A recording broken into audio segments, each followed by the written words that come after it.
Bonjour à tous, que la paix soit sur vous. Alors aujourd'hui on va parler de logique, faire un rappel pas seulement pour les musulmans mais aussi pour les non-musulmans. Rappeler que la logique c'est une science exacte, c'est-à-dire qu'elle nécessite de la rigueur, une méthodologie particulière, et donc l'objectif de cette vidéo c'est de se demander si lorsque certains aujourd'hui prétendent qu'il y aurait des contradictions au sein du Coran, est-ce qu'ils sont vraiment en train d'appliquer la logique ou est-ce que simplement donnent-ils leur opinion? Donc y a-t-il vraiment des contradictions dans le Coran ou est-ce que ces prétendues contradictions ne seraient-elles pas le fruit d'une lecture superficielle et une méconnaissance de la logique? Est-ce que aborder le Coran avec arrogance, mépris et préjugés ne rendrait pas aveugle face à la profondeur et la sagesse du livre sacré des musulmans? Alors comme à mon habitude, je vous montre le plan de notre exposé qui va être fait en 2 vidéos. Cette première partie dans laquelle je vais évoquer mes motivations, ce qui m'a poussé à faire cette vidéo. Ensuite, je ferai tout simplement un cours de logique fondamentale, donc les toutes premières bases en logique, vous expliquer comment on arrive au carré logique, qu'est-ce que le carré logique, qu'est-ce qu'une contradiction, qu'est-ce qu'un syllogisme. Ensuite, dans la seconde vidéo, on reviendra sur quelques notions importantes en logique et notamment en linguistique, qui vont nous permettre de comprendre certains jugements religieux en islam et éviter justement toute forme de sophisme. Et on verra des cas concrets sur le Coran, sur les versets prétendument contradictoires. Et je vous montrerai comment, quand on utilise une bonne méthodologie, on constate l'absence de contradiction.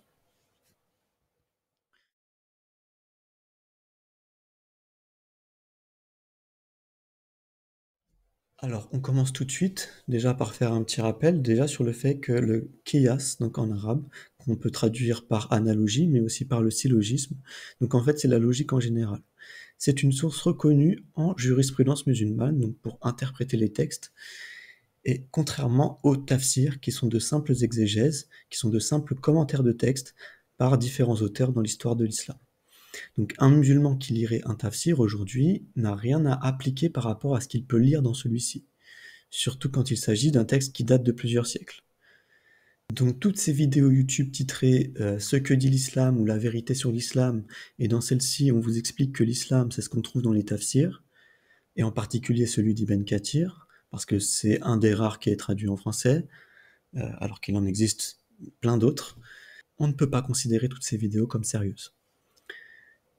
Généralement, la première source reconnue en jurisprudence, c'est le Coran, puis viennent les hadiths, donc les hadiths authentiques, les paroles du prophète. Parfois on trouve aussi l'avis des compagnons, ensuite vient le consensus des savants, qualifiés dans le droit, et enfin, généralement, on trouve le qiyas, donc qui correspond à la raison et à la logique, qu'il ne faut pas confondre avec rey, qui est l'opinion, et l'opinion qui est moins forte que le consensus des gens de science. Ce qu'il faut savoir, c'est que certains savants aussi ont mis la raison, donc l'intellect, en première source, avant même le Coran, même si ça peut choquer certains musulmans, mais pourquoi? Parce qu'en fait, ils considèrent que sans elle, on ne peut pas comprendre le Coran. Donc le Coran s'adresse à l'intelligence humaine, et les versets sont en langage humain, donc articulés de sorte que notre raison est indispensable à la compréhension du Coran. Sinon, quelle serait la différence avec les autres livres religieux? Maintenant, dire que la raison est première source ne veut pas dire que la raison est au-dessus du Coran. La raison, c'est un outil, c'est ce qui distingue l'homme de l'animal, c'est un élément de la fitra, et il n'y a qu'une seule et même raison pour tous les hommes, comme le disait la célèbre philosophe chrétienne Simone Weil. Ensuite vient ma devise favorite, donc il ne suffit pas de se croire rationnel pour l'être. Donc penser, l'activité de penser et être rationnel, c'est deux choses différentes, d'accord? On peut penser aussi de façon irrationnelle.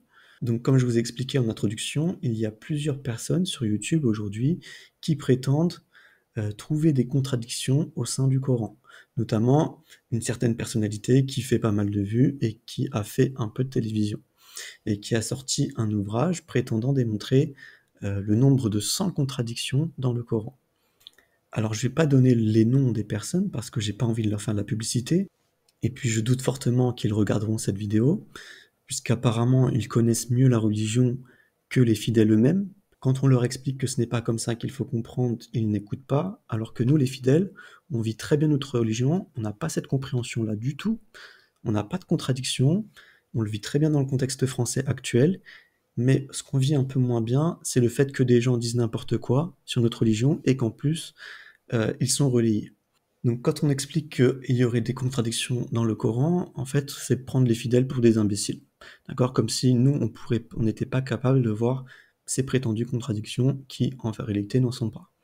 Alors comme la rationalité et l'islam, c'est un petit peu mon domaine, je voulais absolument réagir d'une façon un peu différente de ce que font la plupart des autres musulmans, par ce petit cours de logique. Et c'est un peu ça le problème des autres vidéos, c'est qu'on peut toujours répondre à tous les arguments, à toutes les contradictions possibles et inimaginables, mais si en face vous avez des gens qui n'ont pas les outils pour bien comprendre les arguments, eh bien c'est peine perdue. Autre raison, toujours dans mes motivations, c'est toute cette nouvelle clique de bien-pensants issus des réseaux sociaux, qui se réclament de la zététique, de ceux qui doutent de tout sauf d'eux-mêmes, qui vont toujours vous parler des biais logiques, donc de sophismes, etc., mais jamais vous montrer comment fonctionne la logique en tant que telle. Et c'est une chose que j'ai remarqué quand j'étais étudiant en psycho, c'est qu'on met bien trop souvent l'accent sur ce qui ne va pas chez l'être humain, donc les biais de raisonnement, la dépression, burn-out, maladies neurodégénératives, les psychopathologies, etc. Mais on vous explique jamais comment ça se passe quand tout va bien, et notamment comment l'esprit peut fonctionner de manière logique. Et en fait, quand vous regardez les différentes études dans toutes les disciplines différentes de la psychologie, vous vous rendez compte que cognitivement, les religieux les plus orthodoxes et les plus instruits sont ceux qui souvent s'en sortent le mieux. Et d'ailleurs, il y avait aussi notamment une étude scientifique qui était sortie il y a quelques années, qui avait démontré statistiquement que les personnes dites complotistes avaient un esprit plus rationnel et logique que les personnes qui avaient tendance à croire les versions officielles médiatiques et gouvernementales. Et en fait, pour vous parler un petit peu de moi, j'ai passé à peu près 15 ans de ma vie à l'école en France, plus 4 ans à l'université, toujours en France. Et sur toutes ces années, on m'a parlé en tout et pour tout à peine 5 minutes de logique, sans jamais me dire que c'était une science. C'était lors d'un cours de philosophie quand j'étais au lycée. La prof nous a fait une petite parenthèse, donc c'était même pas dans le programme. Elle nous a montré une chose au tableau, une chose que je vais retenir toute ma vie, sans avoir à prendre de notes. Et cette chose, c'était le syllogisme aristotélicien, donc la base, les fondements de la logique. Donc pourquoi je l'ai retenu? Parce qu'en fait, c'était du bon sens, d'accord? Ça se rapproche des mathématiques. C'est quelque chose qui est compatible avec l'esprit saint de l'être humain, donc la nature originelle de l'être humain. Et ça a été théorisé par Aristote, qui a posé justement tous ces fondements. Donc aujourd'hui, tout le monde se plaint que la société va mal, mais si l'école républicaine, qui est censée former de bons citoyens, ne nous apprend pas la logique fondamentale, qui est une base importante pour avoir un esprit critique efficace, il ne faut pas se plaindre des résultats qu'on obtient. Et en fait, la logique traditionnelle, fondamentale, d'une certaine façon, elle fait peur aux idéologies de tous bords, et en particulier aux anti-religieux et aux militants athées, parce qu'en fait, la logique conforte la pensée religieuse, et ça, vous en aurez la preuve à la fin de cette vidéo.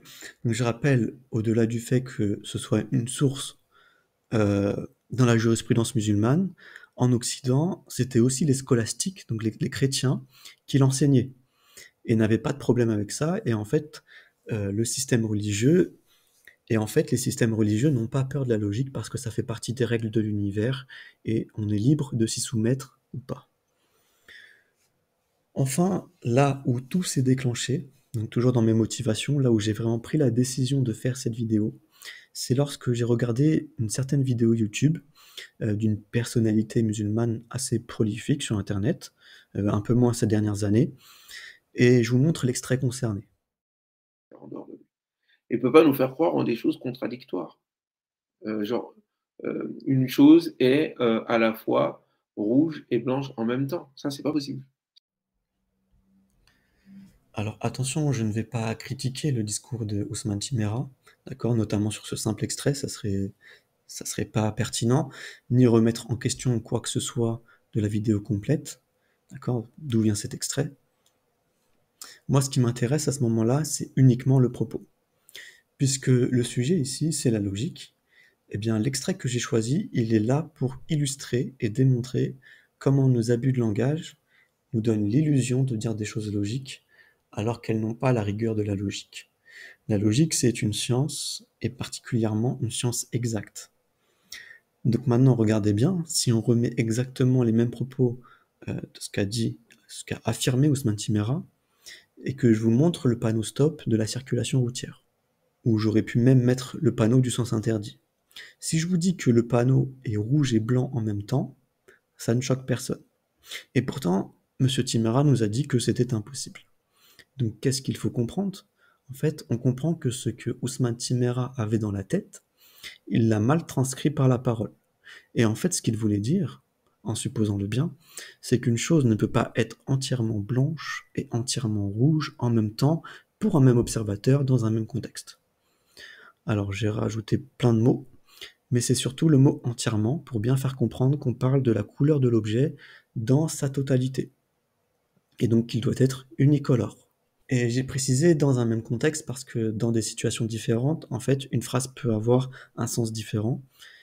Et j'ai aussi précisé pour un même observateur parce qu'en réalité, cela peut dépendre, dans certains cas, de la perspective. Alors, avant de faire mon petit cours de logique, justement, on va parler de perspective. Vous avez certainement vu, pour certains, circuler sur les réseaux sociaux cette image de deux observateurs qui regardent un cylindre, mais il y en a un qui est à la perpendiculaire et qui ne voit qu'un rectangle, alors que l'autre se situe juste en face de l'ouverture du tube et ne voit qu'un cercle.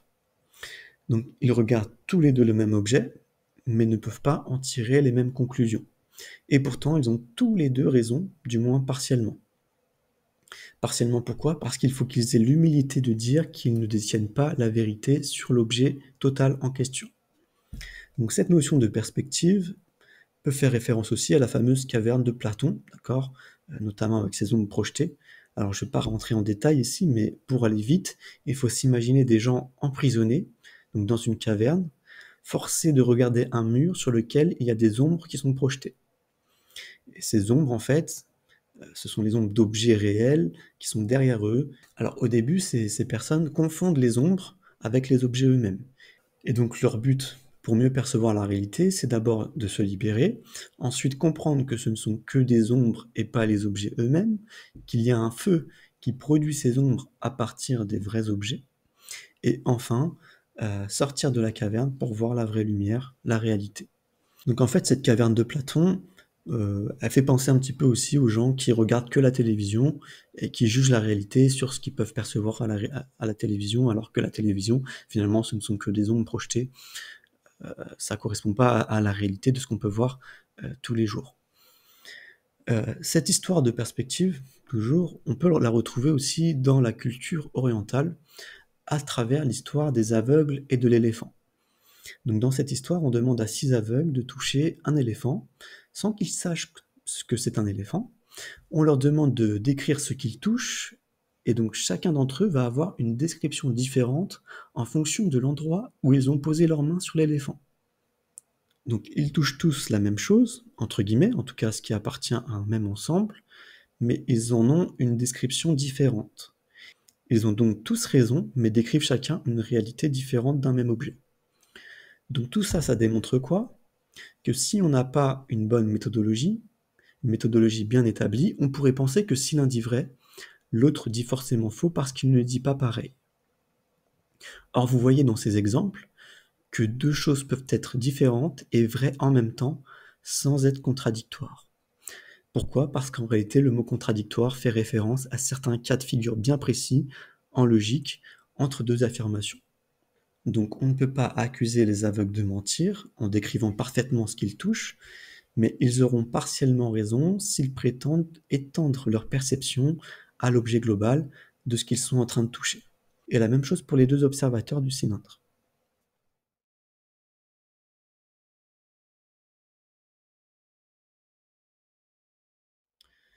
Donc c'est là que la logique intervient pour savoir ce qui est vraiment contradictoire et ce qui ne l'est pas. La logique, c'est en quelque sorte les mathématiques appliquées au langage humain, quel qu'il soit. D'où son aspect universel, d'accord? En respectant certaines structures de langage, on va pouvoir faire des raisonnements rigoureux et ainsi discerner le vrai du faux, déduire le vrai à partir du vrai, ou encore par exemple démontrer par l'absurde. Bref, il y a énormément de combinaisons possibles, mais tous ces raisonnements doivent être bien codifiés, c'est-à-dire qu'ils doivent suivre une structure bien précise. Donc le premier à avoir démontré cela, en tout cas d'après les traces écrites qu'on a dans le patrimoine universel de l'humanité, c'est Aristote dans son Organon. Donc l'Organon, c'est quoi? C'est un ensemble de 6 textes dans lequel il a posé les bases de la logique qui sont toujours aujourd'hui applicables. Et à partir de son travail, qui n'est pas forcément facile d'accès au premier abord, pour simplifier la compréhension, on a créé ce fameux carré logique, qui rend beaucoup plus lisible justement l'œuvre d'Aristote. Alors la première base avant toute chose en logique, c'est qu'il y a des principes qui tiennent du bon sens, sur lesquels tout le monde est d'accord. C'est par exemple ce qu'on appelle le principe de non-contradiction. Donc c'est une affirmation, donc une information, un propos, quel qu'il soit. S'il est totalement vrai, alors il ne peut pas être totalement faux en même temps et dans le même contexte. Donc on appelle ça le principe de non-contradiction. Donc ça c'est évident pour tout le monde, quelle que soit la nature du propos et sa structure. Il y a aussi d'autres principes, mais la plupart s'appuient sur le principe de non-contradiction. Il y en a un qui est très important qui s'appelle le principe d'identité, mais celui-ci on va le garder pour la prochaine vidéo. Donc ça c'est la première étape, poser les principes. Maintenant on va s'occuper de ce qui est une affirmation en logique. Donc une affirmation a généralement un sujet et un prédicat qui sont mis en relation. Et cette relation doit être soit vraie, soit fausse. On peut considérer le sujet et le prédicat comme deux ensembles distincts, et c'est là que commencent à intervenir les mathématiques. Donc deux ensembles, c'est quoi? Alors imaginez que vous avez un ensemble de petits s, donc s pour sujet, et un ensemble de petits p, p pour prédicat, qui sont des ensembles bien distincts. Donc vous pouvez remplacer S et P par n'importe quoi, n'importe quel nom, n'importe quelle qualité, adjectif, état, etc. Notre objectif, c'est de savoir quelles sont les configurations relationnelles possibles entre S et P. Pour le dire en langage plus clair, savoir s'il y a un quelconque lien entre l'ensemble S et l'ensemble P. Donc pour faciliter la tâche, imaginez que l'ensemble P est une catégorie. Et nous devons essayer de trouver tous les cas de figure que l'ensemble S peut avoir avec la catégorie P. Donc par exemple, est-ce qu'on sait si tous les S sont dans la catégorie P? Ou aucun S n'est dans la catégorie P? Ou quelques S seulement sont dans la catégorie P? Et pour que ça soit encore plus concret, vous pouvez remplacer S et P par n'importe quoi, comme je vous ai expliqué. Donc par exemple, S pour chat et P pour félin. Donc félin qui est bien la catégorie. Et donc on va pouvoir se poser la question, est-ce que tous les chats sont des félins, quelques chats seulement sont des félins, ou aucun chat n'est un félin? Alors avant de vous donner l'ensemble des cas, qui va nous permettre de construire le fameux carré logique, il y a des mots-clés importants ici. J'ai parlé de tous, aucun et quelques. Donc à partir de ces mots, déjà on va pouvoir distinguer les propositions dites universelles de celles qui sont dites particulières. Donc si on parle de tous ou de aucun, vous êtes d'accord pour dire qu'on parle de la totalité des chats. Donc ça veut dire qu'on est dans l'universel ici. Par contre, si c'est quelques ou certains seulement, donc ici on va parler de propositions particulières, quelques chats seulement. Donc c'est la première opposition qu'on a entre ce qui est universel et ce qui est particulier. Si on parle de la totalité d'un ensemble ou si seulement on parle d'une partie de l'ensemble concerné. Ensuite, la deuxième opposition possible, c'est si on parle sous forme affirmative ou négative. Donc si je dis tous les chats sont dans la catégorie félin, donc on a une phrase affirmative ici, qu'on peut opposer à tous les chats ne sont pas dans la catégorie félin. Phrase négative. Donc là, la subtilité, c'est qu'en français, on aura tendance à dire aucun chat n'est dans la catégorie félin. Mais en logique, il vaut mieux utiliser toujours cette forme de tous ne sont pas. Donc c'est ça la subtilité, c'est qu'en fonction des langues, il y aura des petites adaptations à faire pour bien respecter la structure de la logique. Et donc de ces deux types de positions, on va pouvoir formuler 4 formes de relations entre les deux ensembles. Donc ici, on continue avec notre ensemble S et P pour schématiser. Et donc on a le premier cas où tous les S sont P. On peut dire aussi tous les S sont inclus dans P. On peut le schématiser ainsi, donc on parle de proposition universelle, tous, et affirmative. On attribue par convention la lettre A à ce type de proposition. C'est une convention.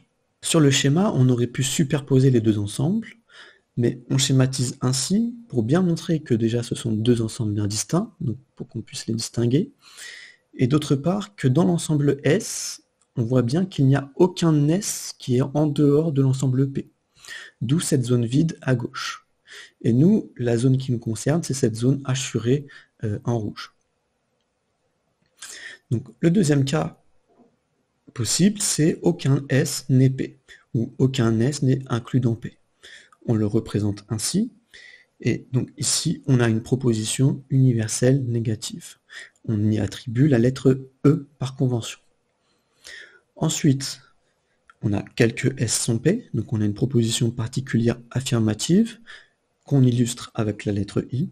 Et enfin, quelques S ne sont pas P, une proposition particulière négative avec la lettre O par convention. Donc on a ces quatre schémas. On pourrait penser que la proposition 3 et 4 sont identiques, mais en fait, quand vous regardez bien les deux schémas, on ne se focalise pas sur les mêmes S. Donc c'est bien deux types d'affirmations différentes.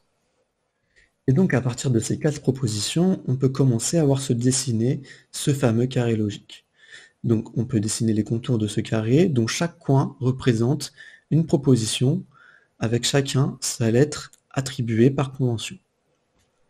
Et avec ce carré logique, on va pouvoir commencer à faire ce qu'on appelle des inférences immédiates, c'est-à-dire de déduire immédiatement, à partir de la véracité d'une proposition, justement de la véracité ou non de l'autre proposition. Donc vous voyez par exemple sur le schéma que les diagonales sont dites contradictoires entre elles.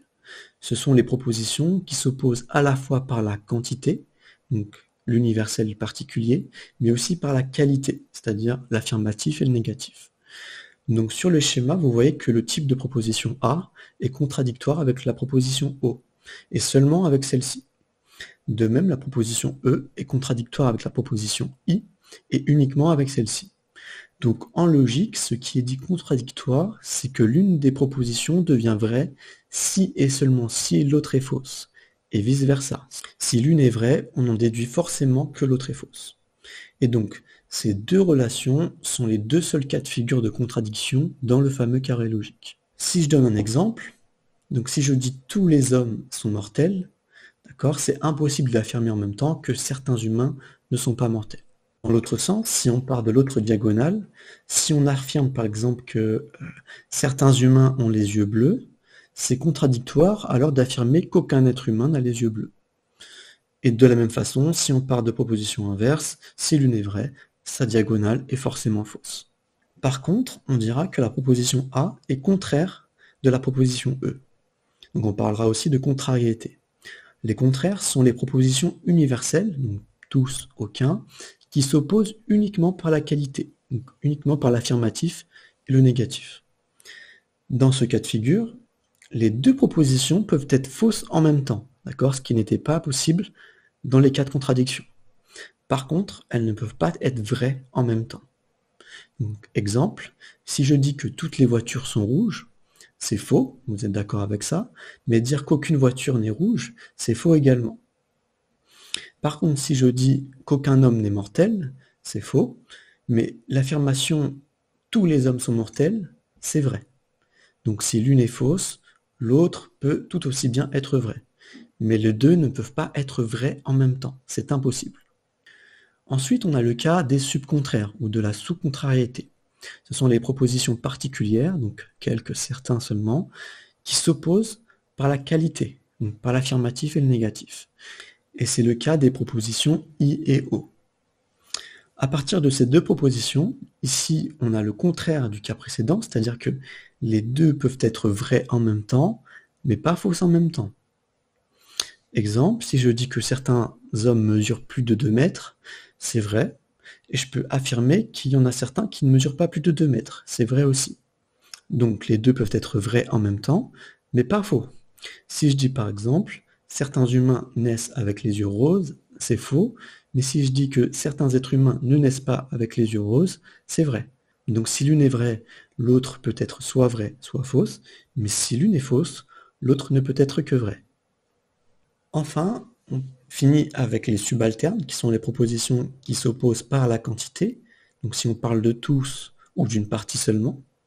Et ici, tout ce que l'on peut déduire, c'est que si la proposition universelle est vraie, alors sa subalterne est vraie aussi. Mais l'inverse ne fonctionne pas, on ne peut rien déduire si l'universelle est fausse ou si la particulière est vraie. Exemple sur l'universel, si je dis que tous les chats sont des félins, c'est normal de considérer comme vrai que certains chats sont des félins, même si c'est moins précis. Par contre, si on part de la particulière, donc un exemple, certains humains n'ont pas les yeux bleus, ce serait faux de conclure qu'aucun être humain n'a les yeux bleus. Alors, vous voyez, dans tous les exemples que je vous ai donnés, le sujet était toujours au pluriel, mais cela peut très bien fonctionner aussi avec le singulier. Donc j'espère que je vous ai pas trop embrouillé l'esprit avec tous ces exemples, mais c'est pour vous montrer que même avec des exemples simples, être logique, ça demande un minimum de concentration et que ce n'est pas si intuitif que ça n'y paraît. Donc jusqu'à maintenant, on a pratiqué des inférences dites immédiates. C'est-à-dire qu'à partir d'une affirmation, on pouvait déduire plus ou moins directement de la véracité ou non d'une contraire, d'une contradictoire, d'une subalterne ou d'une subcontraire. À partir de ce carré logique et des types d'affirmations possibles, on va pouvoir aller plus loin et combiner deux affirmations pour en déduire une troisième, et donc on parlera ici de syllogisme et d'inférence médiate. Donc médiate pourquoi? Parce qu'il y aura un intermédiaire. Donc Aristote est le premier à théoriser ça, encore une fois. Donc le syllogisme, c'est quoi? Donc ce sont des raisonnements à partir de propositions du même type que je vous ai présenté dans le carré logique, mais qui ont un ensemble en commun. Donc cet ensemble commun, on va l'appeler le moyen terme. Et en respectant une certaine structure, cela va nous permettre de déduire une nouvelle information. Averroès, dans son temps, parlera dans son discours décisif d'extraire l'inconnu du connu. Donc, je vous ai mis ici l'extrait concerné. Réfléchir n'est rien d'autre qu'inférer, extraire l'inconnu du connu, ce en quoi consiste en fait le syllogisme, ou qui s'opère au moyen de lui, alors nous avons l'obligation de recourir au syllogisme rationnel pour l'examen des états. Donc par exemple, si on a tous les S sont P, et qu'on a tous les P sont A, alors nécessairement on en déduira que tous les S sont A. Donc je vous ai montré ici ce qu'on appelle le syllogisme le plus classique, dans lequel vous pouvez remplacer S, P et A par n'importe quoi, tout en faisant en sorte que les deux premières affirmations soient vraies, alors la troisième affirmation sera vraie aussi. Pour les matheux, c'est un peu une évidence, parce que ce genre d'affirmation en fait revient à l'égalité connue, qui est si on a S égale P et qu'on a P égale A, alors nécessairement on a S égale A. Et en réalité, même si ces affirmations ne sont pas en phase avec la réalité, même si c'est faux, le raisonnement en lui-même reste correct. Donc ce qu'il faut comprendre, c'est que les deux propositions, donc la première qu'on appelle la majeure et la deuxième qu'on appelle la mineure, dans ce cas précis, ce sont toutes les deux des universelles affirmatives, et qu'elles ont un lien, et qu'elles ont en lien l'ensemble P. Cet ensemble P, c'est lui le moyen terme. Mais comme vous pouvez le constater, il ne se situe pas au même endroit dans les deux propositions. Dans la majeure, il est prédicat, alors que dans la mineure, il est sujet. Et donc, à partir de la place du moyen terme, dans les raisonnements à deux prémices, Aristote va déduire trois figures distinctes. Donc vous voyez à l'écran, donc vous en voyez 4 à l'écran, mais Aristote va éliminer la dernière, considérant que finalement c'est la même chose que la première, mais en inversé.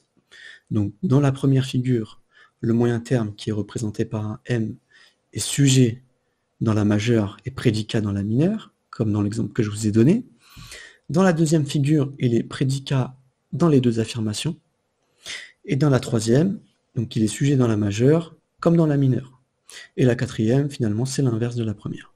Donc ensuite, là, vous avez juste un tableau qui explique la même chose que ce que je viens de vous dire. Et de ces 3 ou 4 figures distinctes se déclinent ensuite en combinaison donc, de 3 propositions, selon les 4 types possibles qualitative et quantitative, donc universelle particulière ou affirmative négative, ce qui fait 4 puissance 3, soit 64 possibilités par figure.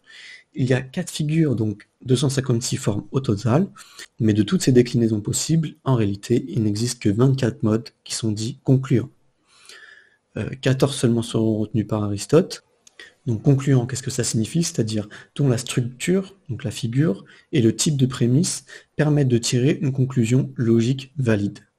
Ce qui signifie aussi que les autres modes sont donc, par définition, tous des sophismes et donc de faux raisonnements. À partir de ces 24 modes, on sait maintenant définir quelles sont les règles de validité d'un syllogisme. Donc il y a 5 règles à connaître et à respecter pour qu'un mode soit concluant. La première règle, c'est qu'une des prémisses doit absolument être affirmative. Pourquoi? Parce que de deux négations, en fait, on ne peut rien conclure. D'accord? Ça semble logique, en réalité. Deuxième règle, si les deux prémisses sont affirmatives, alors la conclusion est forcément affirmative.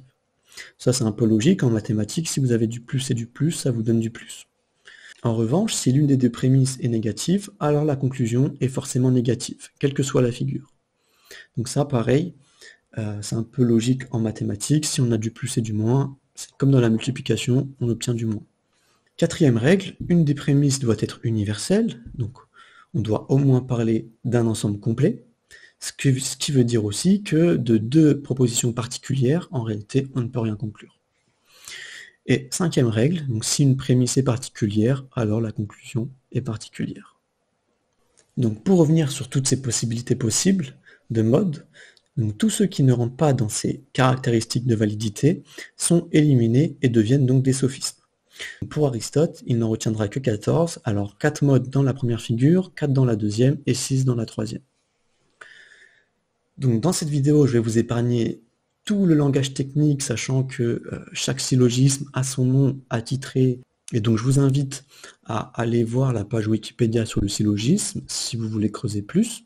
La page Wikipédia qui est à peu près bien faite, même s'il manque des éléments importants qui permettent aussi d'éviter les sophismes, dont parlera justement Aristote, mais ça je vous en parlerai au début de la deuxième vidéo.